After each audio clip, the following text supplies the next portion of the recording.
Oxford Public School welcomes you. Myself Sandeep Nehra, your political science teacher.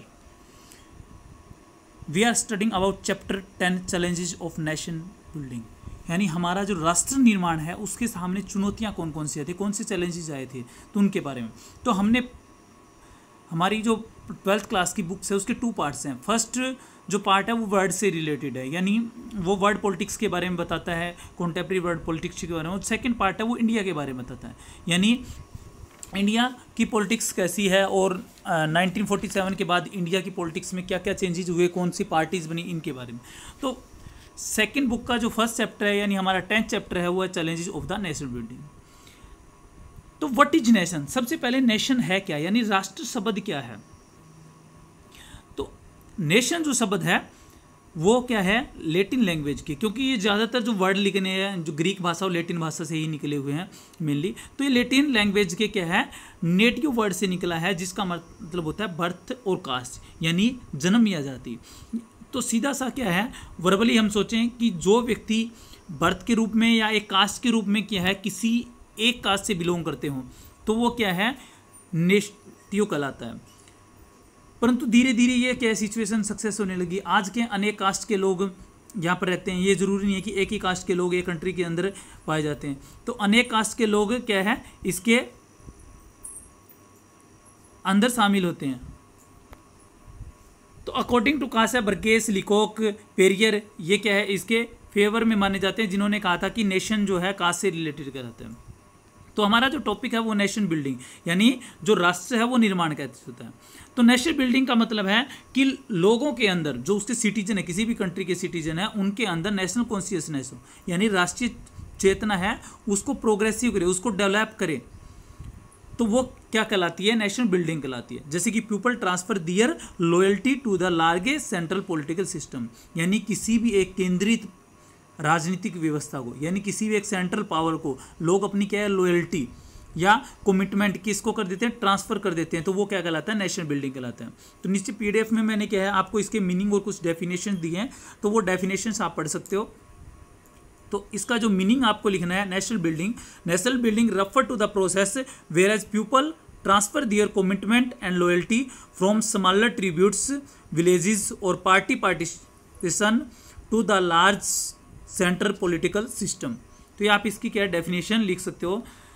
Next है main elements of the nation building, यानी राष्ट्र निर्माण के लिए कौन कौन से मेन एलिमेंट्स की क्या है हमें ज़रूरत है. यानी कोई भी नेशन हो उसको अपने नेशन के अंदर क्या है, नेशन बिल्ड करने के लिए क्या क्या चीज़ें चाहिए.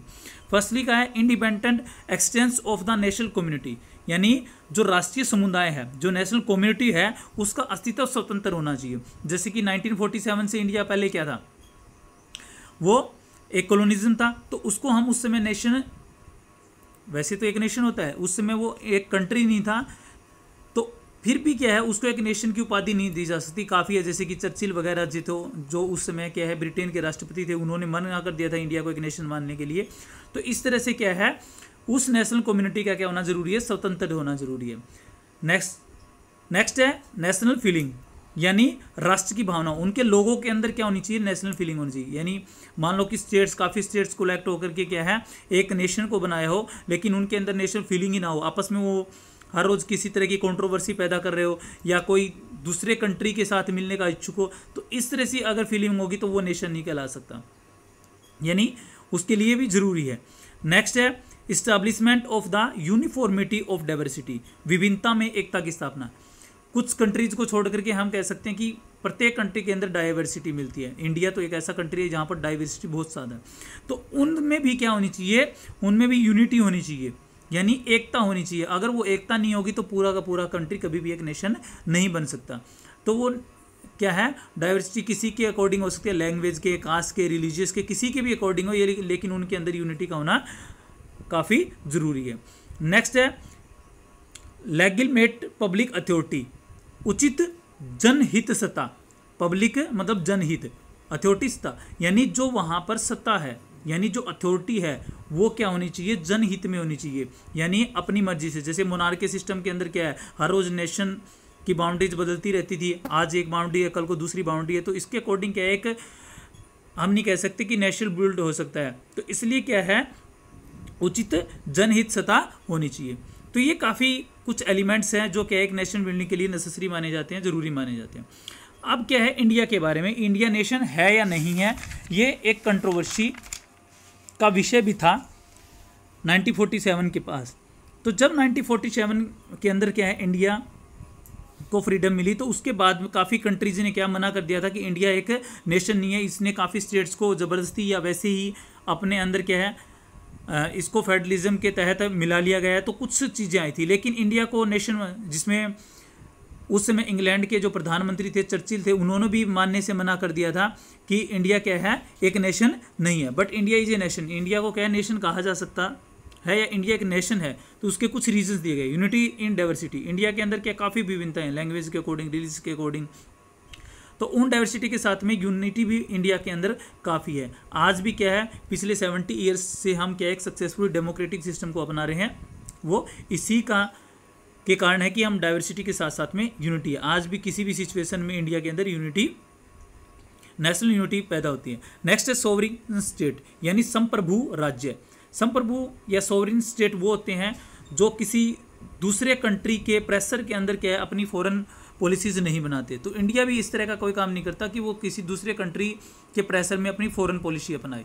तो इसलिए क्या है सोवरेन स्टेट इंडिया होने के कारण भी कह सकते हैं कि इंडिया एक नेशन है। स्पिरिचुअल फीलिंग भी, यहाँ लोगों की क्या है स्पिरिचुअल फीलिंग भी किसके साथ जुड़ी है ना, और नेशनलिटी के लिए भी ज़रूरी भी है कि लोगों की स्पिरिचुअल फीलिंग भी इसके साथ जुड़ी हो। तो इंडियंस की स्पिरिचुअल फीलिंग इंडिपेंडेंस के साथ से ही क्या इंडिया के साथ जुड़ी हुई है। इंडिपेंडेंस में काफ़ी जो प्रिंसेस स्टेट थे उन्होंने क्या है इंडिया का साथ दिया था, जो उस समय इंडिया का हिस्सा भी नहीं थे, अंग्रेज़ों की कॉलोनी भी नहीं थे, लेकिन फिर भी उन्होंने काफ़ी हद तक क्या इंडिया का साथ दिया। तो इसलिए क्या है स्पिरिचुअल फीलिंग के कारण भी इंडिया को नेशन कहा गया। नेक्स्ट है नेशनल इंटीग्रेशन, राष्ट्रीय एकीकरण भी हुआ 1947 के बाद। आपको पता है 562 के आसपास क्या प्रिंसेस स्टेट्स क्या है इंडिया के अंदर शामिल हुए हैं। तो नेशनल इंटीग्रेशन के कारण भी इंडिया एक नेशन है। सेकुलर स्टेट है, डेमोक्रेटिक की एक फीचर्स भी है। तो इंडिया एक सेकुलर स्टेट है, यहाँ हर रिलीजियस को इक्वल माना जाता है। इसलिए भी कह सकते हैं कि इंडिया एक क्या है नेशनल इंटीग्रेशन के कारण, सेकुलर के कारण क्या है एक नेशन है। और नेक्स्ट है planning. After independence Indian government adopt planning for economic development of the country, यानी इंडिया ने क्या किया है इकोनॉमिक डेवलपमेंट के लिए 5 ईयर्स प्लान बनाया, 2 ईयर्स प्लान बनाया, 1 ईयर्स प्लान बनाया। इकोनॉमिक और पॉलिटिकल सिस्टम को भी क्या है काफ़ी सक्सेस किया है। तो प्लानिंग के कारण भी क्या है आज इंडिया एक क्या है नेशन है। तो इसलिए क्या है इंडिया एक नेशन के रूप में इसकी कुछ फीचर्स दी गई है। Okay, thank you.